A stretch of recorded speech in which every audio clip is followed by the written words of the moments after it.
windows once you go down. You must be crazy if you think that I'ma slow down. Don't wanna hear it talking shit, fuck the drama.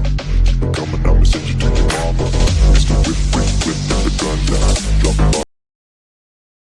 থেমে যাই, তাহলে এই সব কষ্ট বৃথা যাবে। আমি জিততেই হবে। যখন পরিশ্রম ফল দিতে শুরু করে। রাজু কলেজে ভর্তি হলো বৃত্তি নিয়ে। দিনের বেলা ক্লাস, বিকেলে একটা হোটেলে বাসন মাজা, রাতে পড়াশোনা। কলেজে কেউ জানতো না যে সে একজন হোটেল কর্মচারী। তার পরিচয় ছিল সবচেয়ে মেধাবী ছাত্র। একবার একটা প্রতিযোগিতায় অংশ নিল সে, অনুপ্রেরণামূলক বক্তৃতা প্রতিযোগিতা। রাজু স্টেজে উঠে শুধু নিজের জীবনের কথা বলল। কেউ জানতো না এই কথাগুলো গল্প নয়, এই ছেলেটার বাস্তব। পুরো অডিটোরিয়াম দাঁড়িয়ে কাঁদল, তালি পড়তে লাগলো এক টানা। সেই দিনটা ছিল রাজুর জীবনের টার্নিং পয়েন্ট। তাকে স্পিকার হিসাবে ডাকা হতে লাগলো বিভিন্ন জায়গায়। সম্মান, ভালোবাসা সব ফিরে এলো ধীরে ধীরে। আলো ছড়ানোর দিন।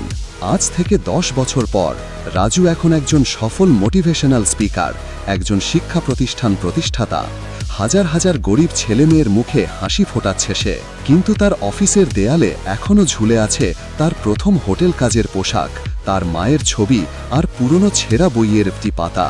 কারণ রাজু জানে, অন্ধকার ছাড়া আলো বোঝা যায় না।